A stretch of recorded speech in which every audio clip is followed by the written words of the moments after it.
आज आपण तिखट शेवाची भाजी करणार आहोत। त्यासाठी आपण 100 ग्रॅम तिखट शेव घेतलेली आहे। फोडणीसाठी 3 लहान कांदे, 2 ते 3 हिरव्या मिरच्या, 5 ते 6 पाकळ्या लसूण, जिरं आणि हळद।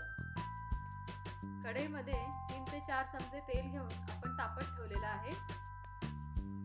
सर्वात आधी आपण जिरं घालूया, त्यानंतर लसूण,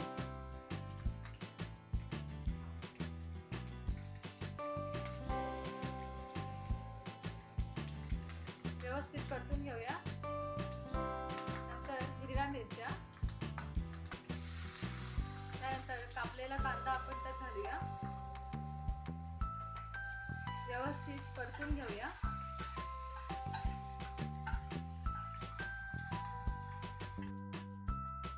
कांदा थोडा शिजल्यानंतर आपण त्यात हळद घालणार आहोत। हळद घालून परतून घेणार आहोत परत एकदा।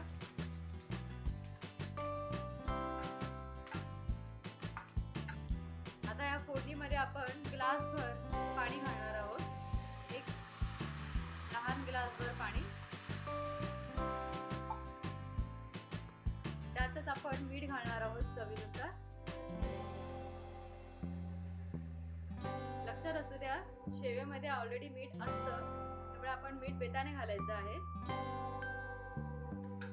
व्यवस्थित परतून ढवळून घेऊया।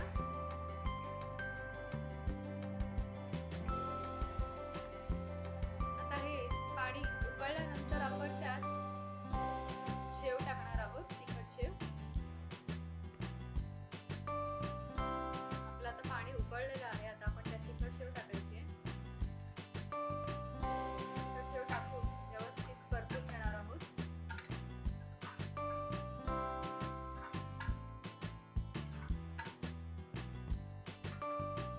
आपण आता ही भाजी 1 मिनिट फक्त झाकण ठेवून बारीक गॅसवर शिजवून घेणार आहोत।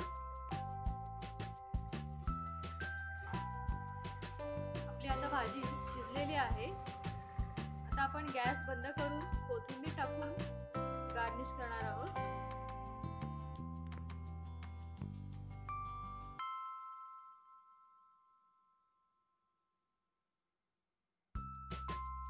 अशा पद्धतीने आपली शेवाची भाजी तयार आहे।